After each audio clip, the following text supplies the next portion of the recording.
Assalamu alaykum qarindoshlar. Uyg'ur sog'lomlik qanaliga xush keldinglar. Bugungi so'zlaydigan mazmunimiz ro'za tutishning odam badaniga bo'lgan foydasi to'g'risida.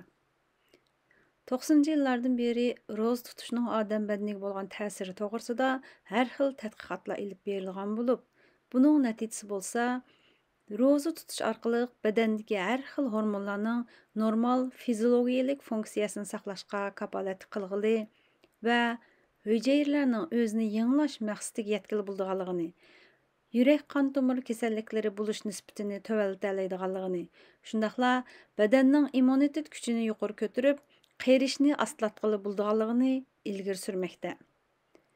Bədəndəki hər xil hormonlarning normal funksiyasını saqlashga kafolat qilg'ili bulduğanlığını dedik. Undaqda bugun biz bu hormonlarning ichidan insulinga ro'za tutishning qanday ta'sir qildiganligi to'g'risida to'xtalmoqchi. Insulin deganimiz har qatim yemek yegandan keyin yuqorilgan qondagi qon qantini, ya'ni qondagi glukozini normal holatda saqlash uchun oshqozon osti bezi tarafidan ajratib chiqariladigan bir xil hormon. Insulin ajratib chiqarilgandan keyin qon tomirda eqib yurgan qon qantini, ya'ni glukozini o'zi bilan birga ilib, hücrələrning ularni energiya qilib ishlatishiga ochqishliq rol o'ynaydi. Bu bo'lsa buning misol elingan model bo'lib, bu ikki seriq turg'uni hücrələrga vakillik qiladi. Soldagi qizil sharsimon bo'lsa insulin bo'lib, har bir hücrədə insulinning qubulg'uchisi bo'ldi.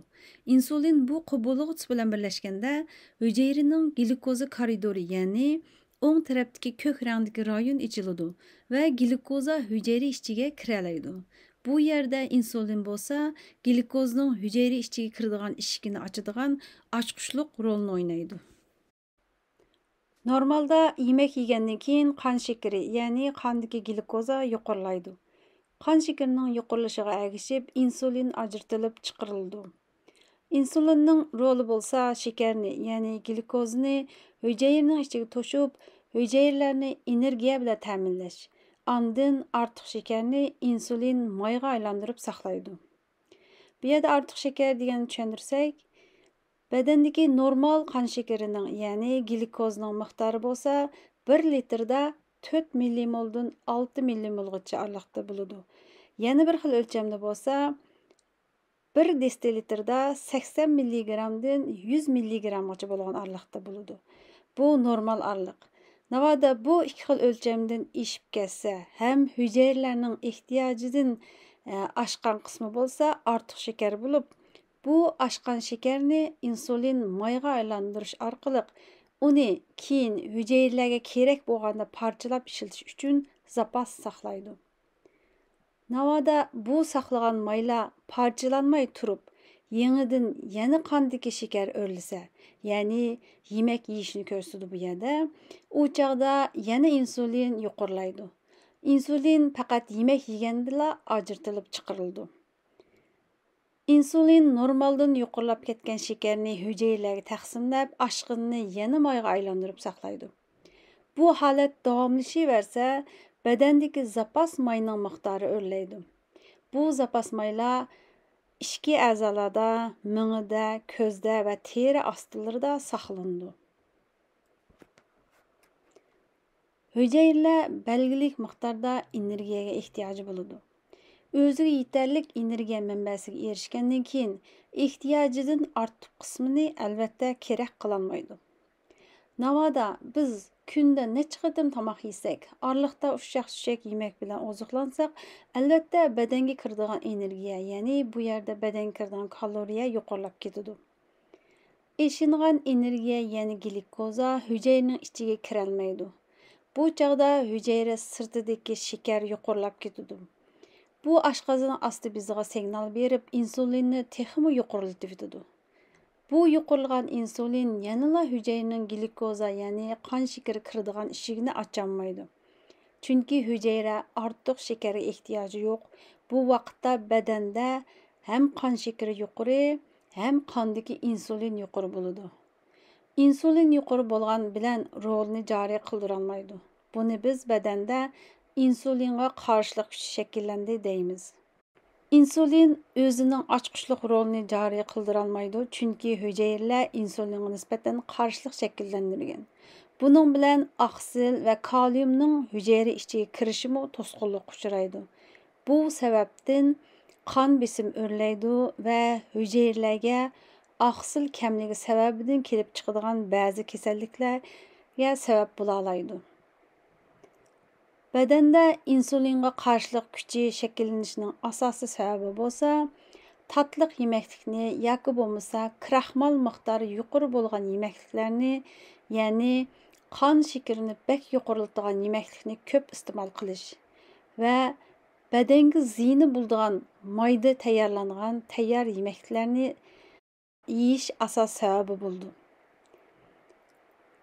Buning alomatlari bo'lsa, barğansırı iştey içilib, köp və pat-pat tamaq yeyiş, qo'saqning aylanması normaldan eşib ketiş, özünü halsız his qilish, qonning quyuqligi eşib, qondagi maylarning miqdori qalayimqalashib ketish, qondagi shakar və qonning besimi o'rlash, terining qilinrab qardishi və qurg'oq bo'lib qichishi, terida ko'riladigan so'galsimon o'zgarish, hem davamlıq bakteriyalik chiqan chiqish qatorliq alomatlar ko'rildi.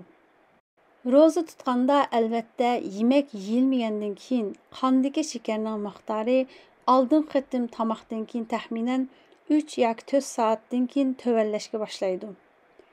Tövəlligan shakar normaldan tuvan bo'lgan chaqda jigarga signal berib, jigarda zapas saqlangan shakarni boshda parchalab ishiltidi. Navada ash qo'saq holat davomlashsa, zapas shakarlar tugaganda badandagi mayni parchalashga boshlaydi. Bu albatta yuqorida so'zlagan bosqichlarni keyniga yondira oladi. Bu orqali badanning insulinga bo'lgan sezgirligini oshirg'ili bo'ladi. Roza tutib 13 soatdan eshib 15 soat atrofi bo'lganda badandagi har bir hujayraning hujayra ichidagi özünü tozalash mexanizmini qo'zg'atqili bo'ladi. Bu orqali hujayraning ichi va sirtidagi yalliqlarni tovanlatgili ham zaxmlangan yerlarni remont qilib asli keltirgili bo'ladi. Shundaqla hujayralarning insulinga bo'lgan sezgirligini oshirg'ili bo'ladi. Ham 13 soatdan oshgandan keyin o'sish hormoni ajratib chiqarilib, mayni parchalashni texmo tezlatadi. Hem insonni ruhluq qiladi. Demak, roza tutish orqali badanning insulinga bo'lgan sezgirligini oshirib, samirib ketishning, diabet kasal bo'lishining, qon besimi o'rlab ketishining oldini olg'ili bo'ldi.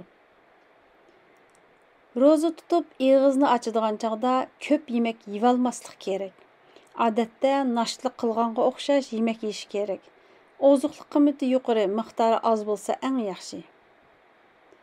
Peygamberimiz sallallahu aleyhi ve sellem buyurgan ki, eğer Adem balası köprek yemesi bolmaydigan bulup kalsa, qorsaqning 3'ten 1'ige taam yesin, 3'ten 1'ige su içsin ve 3'ten 1'ini boş koysun degen. Demek, sünnetke ergeçsek, kesel buluşunun aldını ağlı buldu. Yuqorida roza tutuşning insulinga bo'lgan ta'sirini so'zladik. Boshqa hormonlarga bo'lgan ta'sirini keyingi videolarda so'zlaymiz. Ko'rishguncha omon bo'linglar. Allohga omonat.